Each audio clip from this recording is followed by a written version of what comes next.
நம்பிக்கை நம்பிக்கை நம்பிக்கை நம்பிக்கை இல்லாமல் நாளை இல்லை.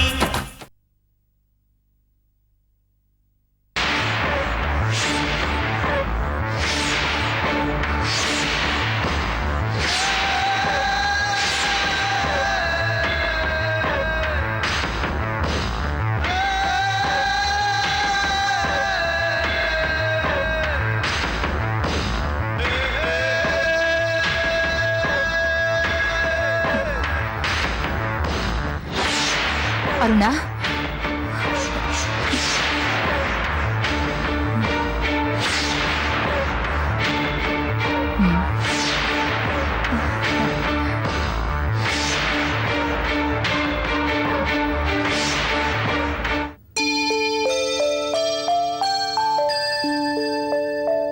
அந்த நாள் முதல் இந்த நாள் வரை வானம் மாறவில்லை,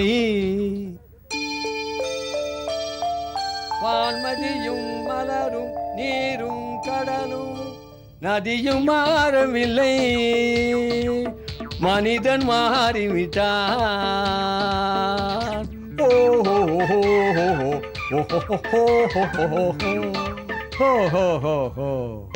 நந்தினி மேடம், நீங்களா? என் கண்ணையே என்னால் நம்ப முடியலையே. நேற்று வரைக்கும் காண்டசா கார்ல போய்கிட்டு இருந்த நீங்க இன்னைக்கு கால்நடையா வந்துட்டு இருக்கீங்களம்மா. அதான் வாழ்க்கை ஆறுமுகம். இருந்தாலும் இந்த கோலத்துல உங்களை பாப்பேன்னு நான் கொஞ்சம் கூட எதிர்பார்க்கலாமா. கோடீஸ்வரியா வாழ்ந்துகிட்டு இருந்த நீங்க ஒரு சாதாரண நர்ஸ் ஆயிட்டீங்களம்மா.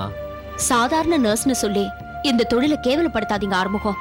கோடீஸ்வரியா இருந்தப்போ நான் நடிச்சிட்டு இருந்தேன்.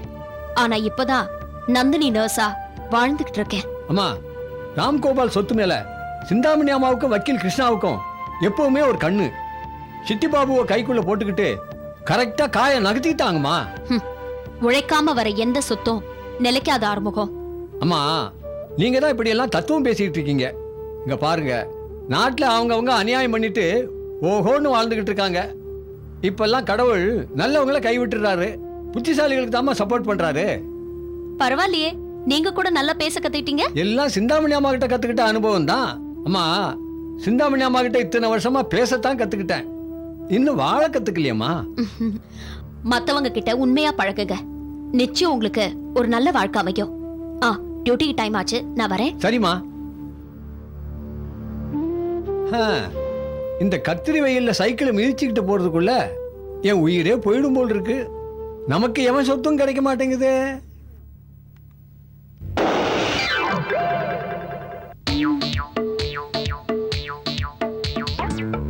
ஐயா, இப்பதான் பொறுத்தையா சொத்துக்கு ஆசைப்பட்டேன், அதுக்கு தண்டனை கடவுள் காத்தையே புடுங்கி விட்டுட்டாரு. ஆறுமுகம், நடடா ராஜா நடடா.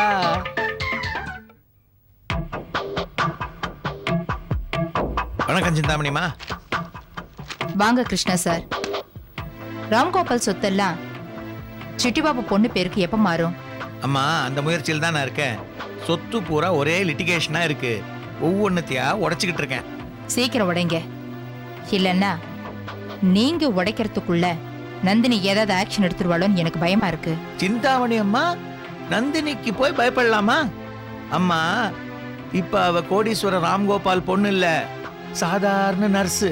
அவ நர்ஸா இருக்கும் போதே எனக்கே சவால் விட்டு ஜெயிச்சு காட்டினா.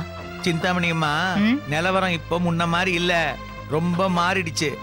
அப்போ நந்தினி ஒரு தனி ஆள், இப்போ ஒரு குழந்தைக்கு தாய். அவளுக்காக பயப்படாட்டியும் நம்ம அவ குழந்தைய ஏதாவது செஞ்சிருவோமோன்னு பயப்படுவா. எந்த அம்மாக்கும் இருக்கிற சென்டிமெண்ட் தானம்மா இது. சரி, சிட்டி பாபுக்கு அடைக்கலம் கொடுத்து நாம அவனுக்காக இவ்வளவு பாடுபடுறோமே, சொத்து அவன் கைக்கு வந்ததும் நமக்கு என்ன கமிஷன் கிடைக்கும்? ஏன் சார் சிரிக்கிறீங்க? நான் இப்ப என்ன கேட்டேன்? கமிஷன் எவ்வளவு வரும் தானே கேட்டேன். அம்மா, நான் பெரிய ஆளு, நீங்க ரொம்ப பெரிய ஆளு. நம்ம ஸ்டேட்டஸுக்கு கமிஷன் வாங்கினா கௌரவத்துக்கு குறைச்சல்மா. அதுக்காக எதுவுமே எதிர்பார்க்காம இருந்துட முடியுமா? அவனுக்காக நம்ம எவ்வளவு செலவு பண்ணிருக்கோம். கமிஷன் தாமா வேண்டான்னு, ராம்கோபால் சொத்தையே வேண்டான்னு சொல்லலையே. என்ன சொல்றீங்க? அம்மா, இந்த சிட்டி பாபு ஒரு ரவுடி பைய, அவங்கிட்ட போய் இவ்வளவு பெரிய சொத்தை கொடுக்க முடியுமா? குரங்கு கையில பூமாலை கொடுத்த மாதிரி ஆயிடும். இந்த சிட்டி பாபுக்கு 1 கோடியில எத்தனை சைஃபர் இருக்குன்னு தெரியுமாமா?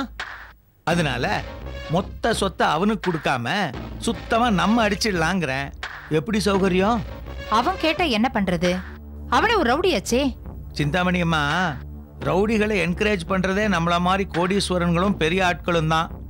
அந்த ரவுடியை இன்னொரு ரவுடியை வச்சு க்ளோஸ் பண்ணிடுவோம். நான் உங்களை சாதாரணமா நினைச்சிட்டேன். கிருஷ்ணா சார், உண்மையிலே நீங்க பெரிய ஆளு. ஆஹா, வசிஷ்டர் வாயில பிரம்ம ரிஷி. சிந்தாமணி அம்மா, அந்த பையன் என்ஜாய் பண்ணோங்கிறதுக்காகவா நம்ம 2 பேரும் இவ்வளோ கஷ்டப்பட்டு ராம்கோபால் சொத்தை எடுத்தோம்? சொத்து கைக்கு வரட்டும், அப்புறம் பங்க பிரிச்சுக்குவோம். 50-50. வரேம்மா.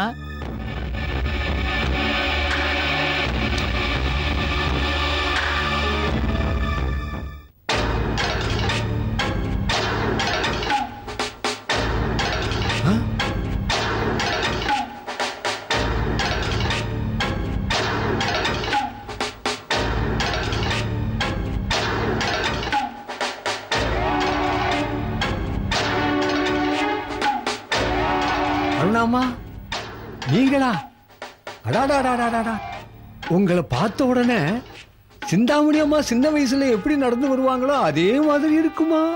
நல்லா இருக்கேனா? நல்லா இருக்கு. உங்களுக்கு என்னம்மா, புலிக்கு பிறந்தது பூனை ஆகுமா? அது சரிம்மா. எங்கம்மா, கோயிலுக்கு கிளம்பிட்டீங்களா? யோ ஆறுமுகம், ஆ? அறிவில்ல? கையில அர்ச்சனை கூட எடுத்துக்கிட்டு கோவிலுக்கு போகாம சினிமாக்கா போவாங்க? சரி சரி, வந்த விஷயத்த சொல்லு. இல்லம்மா, நீங்க என்னமோ அடிக்கடி கோயிலுக்குன்னு போய்கிட்டு தான் இருக்கீங்க. ஆனா உங்க வீட்டுக்காரரை நினைச்சா தான் மனசுக்கு கொஞ்சம் சங்கடமா இருக்கு. என்னையா சொல்ற? அருணாமா, நீங்க யமுனாவை வீட்டை விட்டு வெளியில விரட்டிட்டீங்க. ஆனா உங்க புருஷன் அந்த பொண்ணை கொண்டு போய் ஜெயந்தி வீட்டுல வச்சுட்டாரே. அது தெரிஞ்ச விஷயம் தானே ஆறுமுகம். உங்களுக்கு தெரியாத விஷயம் எவ்வளவோ இருக்குமா. யமுனா பொண்ணை கொண்டு போய் ஜெயந்தி வீட்டுல என்னைக்கு வச்சாரோ அன்னையில இருந்து யமுனா பக்கத்துல உட்கார்ந்துட்டு இருக்கிறதே அவருக்கு வேலையா போச்சுமா. அப்படியா? அது மட்டும் இல்லம்மா, இப்போ உங்க வீட்டுக்காரருக்கு மெக்கானிக் செட்ல வேலை வேற போயிடுச்சு. அது அவருக்கு ரொம்ப வசதியா போயிடுச்சு. பார்த்தாரு, யமுனாவே கேதின்னு அங்கேயே கிடக்குறாருமா. ஜெயந்தி இத பத்தி அவர்கிட்ட எதுவும் கேக்குறது இல்லையா? ம்ஹும். அண்ணி அண்ணின்னு என்கிட்ட உருகி உருகி பேசினாலே, இப்போ அந்த அண்ணிக்கு அநியாயம் நடக்கிறத அவளால் தடுக்க முடியலையா? எப்படிமா தடுக்க முடியும்? ஜெயந்தியோட ஒத்துழைப்பு இல்லாம யமுனாவை அடிக்கடி எப்படிமா உங்க வீட்டுக்காரர் சந்திக்க முடியும்? நீங்க சொல்றத பார்த்தா ஜெயந்தி என்ன ஒழிச்சு கட்டணும் முடிவு பண்ணிட்டா போல இருக்கு. இப்பவே அவளை 2ல 1 பார்த்து வரேன்.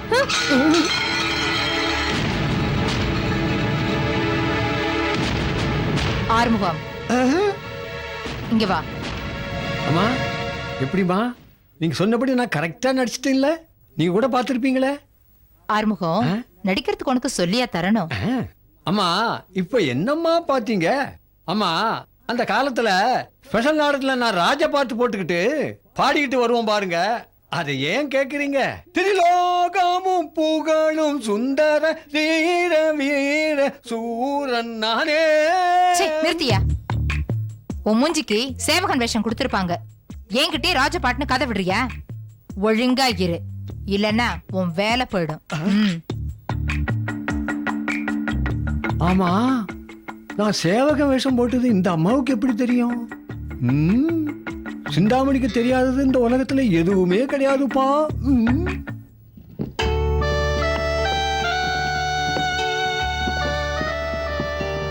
உங்க அண்ணன் எவ்வளவு நல்லவரு. ஆனா அருணா அவரை கொஞ்சம் கூட புரிஞ்சுக்காம போயிட்டாங்க. என் மேல இறக்கப்பட போய் அவங்க வாழ்க்கையில நிம்மதி இல்லாம போச்சு. அப்படிலாம் ஒண்ணும் இல்லை யமுனா. புருஷன் பொண்டாட்டிக்குள்ள ஒளிவு மறைவு இருக்கவே கூடாது. ஒருத்தர் மனசு விட்டு பேசிடணும். என் அண்ணனும் அண்ணியும் அப்படிதான் இருந்தாங்க. ஆனா அவங்களுக்குள்ள இந்த பிரிவு எதனால வந்ததுன்னு என்னால புரிஞ்சுக்க முடியல. அவங்க 2 பேரும் லவ் பண்ணி தானே கல்யாணம் பண்ணிக்கிட்டாங்க. சாதாரண லவ் இல்ல, சரித்திர காதல் மாதிரி பெரிய போராட்டத்துக்கு அப்புறம் 2 பேரும் கல்யாணம் பண்ணிக்கிட்டாங்க. அப்படியாக்கா? ஆமா யமுனா, கல்யாணத்துக்கு முன்னாடியே அவங்க அம்மா கிட்ட சண்டை போட்டுக்கிட்டு ஒரு நாள் எங்க வீட்டுக்கே வந்துட்டாங்கன்னா பாரு. அப்படி வந்தது தப்புன்னு எனக்கு இப்பதான் புரியுது.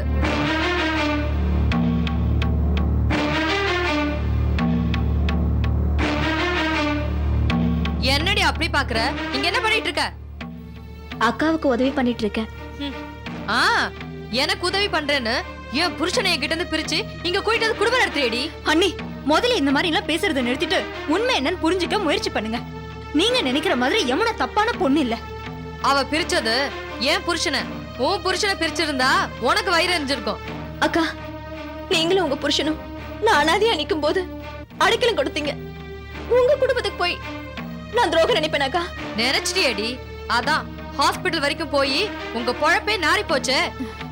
அண்ணி, யமுனாவை அண்ணன் ஹாஸ்பிடலுக்கு கூட்டிட்டு போனது உண்மைதான். ஆனா அதுக்கான காரணம் நீங்க நினைக்கிறது இல்ல. ஆ, அவங்க செய்யற தப்பதான் மூடி மறைக்க நீ இருக்கியே. அண்ணிய கீழ்கிட்டாலும் பரவாயில்ல, உன் அண்ணன் உனக்கு சந்தோஷமா இருக்கணும். அதுக்கு தானே இவ்வளவு கூட்டிட்டு வந்து இங்க வச்சிருக்க. உங்க அண்ணனுக்கு வசதியா? அண்ணி, ஏய், என்னடி கத்துற?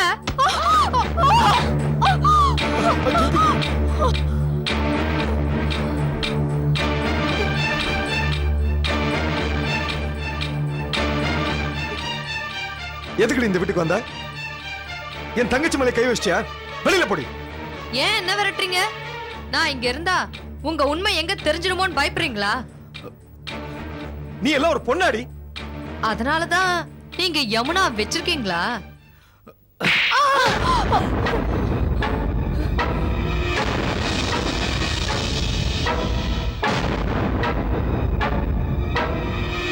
ஆமாண்டி, யமுனாவை நான் தான் வச்சிருக்கேன். போதுமா? வெளியில போ.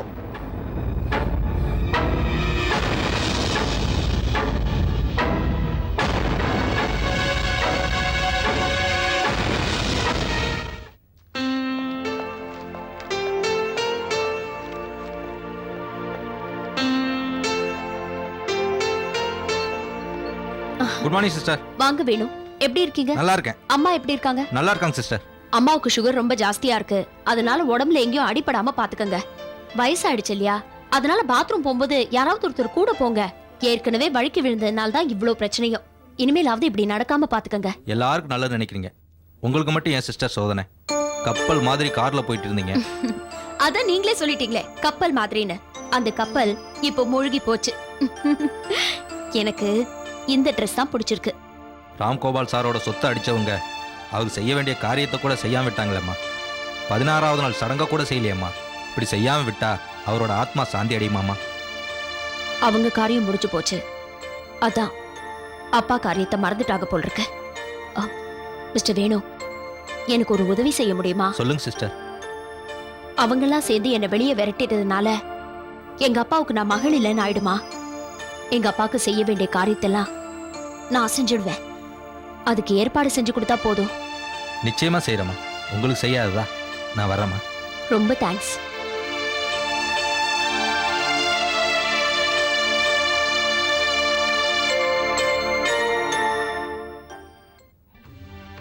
சிந்தாமணி அம்மா பேசியிருந்தா கூட நான் கவலைப்பட்டிருக்க மாட்டேன். ஆனா அண்ணி ஏன் இப்படி பேசினாங்கன்னு தான் என்னால புரிஞ்சுக்க முடியல. அவ என்னமா டைவர்ஸ் பண்றது? நான் இப்ப ஒரு வக்கீல பார்த்து நான் முதல்ல அருணாவை டைவர்ஸ் பண்றேன். அண்ணா, இப்படி அவசரப்பட்டு பேசாதன்னு உன்கிட்ட எத்தனை தடவை சொல்றது? நீ சொன்ன அதே வார்த்தைகளை என் புருஷன் சொன்னா உன் தங்கச்சி வாழ்க்கை என்ன ஆகும்னு யோசிச்சு பாத்தியா? இதோ பாருண்ணா, அண்ணி உனக்கு பொண்டாட்டி மட்டும் இல்ல, என் புருஷனுக்கு தங்கச்சியும் கூட. அத நீ மனசுல வச்சுட்டு பேசு. ஜெயந்தி, அருணா மேல தவறு இருக்கும்போது பிரேமுக்கு கோவம் வருது சகஜம் தானே? பிரேம், அருணா சின்ன வயசுல இருந்து செல்லமா வளர்ந்துட்டா. அவளுக்கு நல்லது கெட்டதெல்லாம் ஒன்றும் தெரியாது. அம்மா எது சொன்னாலும் அதுதான் வேத வாக்கு. நான் அவகிட்ட பேசுறேன். அருணா என்ன செஞ்சாலும் நான் பொறுத்துட்டு தான் இருக்கேன். வர வர அவளுக்கு சந்தேக புத்தி அதிகமாயிடுச்சு. அவங்க பேசுறத மட்டும் வச்சு நாம அப்படி பார்க்க கூடாதுண்ணா. அண்ணியோட மனநிலைமையில வேற எந்த பொண்ணு இருந்திருந்தாலும், இதை விட விபரீதமான முடிவுகள் எடுத்திருந்தாலும் அது ஆச்சரியப்படுறதுக்கு இல்ல. தனக்கு குழந்தைய பிறக்காதுன்னு தெரிஞ்சிட்டா எந்த பொண்ணாலையும் அதை தாங்கிக்க முடியாதுண்ணா. அந்த அதிர்ச்சி அன்னைக்கும் இருக்கும். நாம தான் கொஞ்ச நாளைக்கு அவங்கள அனுசரிச்சு நடந்துக்கணும். அதுக்காக உண்மையா இருக்க என் மேல சந்தேகப்படலாமா? பிரேம், அன்பு எங்க அதிகமா இருக்கோ அங்க கொஞ்சம் சந்தேகம் இருக்க தான் செய்யும். அருணா உங்க மேல அதிகமா பாசம் வச்சுட்டா அதோட விளைவு தான் இது. அண்ணி அவசரப்பட்டு எந்த முடிவுக்கும் வந்துடாம நீங்க தாங்க பாத்துக்கணும். நான் பேசிக்கிறேன். அதுக்குள்ள சிந்தாமணி அம்மா அண்ணி மனசை மாத்திருவாங்களோன்னு எனக்கு பயமா இருக்குங்க. போறதுன்னா போட்டும் ஜெயந்தி. அருணா நீ நம்பி தானே கல்யாணம் பண்ணிக்கிட்டா. இப்ப அவங்க அம்மா பேச்ச கேட்டு என்ன பிரியறதுன்னா அவ தாராளமா பிரிஞ்சு போட்டோம். நான் ஒரு நல்ல புருஷன் தான் வாழ்ந்துட்டு இருக்கேன். அதுக்காக கோயில் கோலா போய் என்னால கற்பூரம் நினைச்சு சத்தியம் பண்ண முடியாது. நீ அவசரப்படாதண்ணா. அண்ணிய நம்ம வீட்டுக்கு கூட்டிட்டு வரணும்னு தான் நான் பாடுபட்டு இருக்கேன். நீ பாடுபட்டு என்னமா பிரயோஜனம்? அவளுக்கு வீட்டுக்கு வரணும்ன்ற எண்ணம் இருக்கணுமே. அண்ணா அண்ணி உன்னை கட்டிட்டு நம்ம வீட்டுக்கு வரணும்னு தானே ஆசைப்பட்டாங்க. அவங்க மனசுல எந்த கலங்கமும் இல்லைண்ணா. பிரேம், அருணா மனசுல விஷத்தை கலக்கிறது யாருன்னு எனக்கு நல்லா தெரியும். நான் அவங்கள போய் பார்த்து பேசிட்டு வர போறேன்.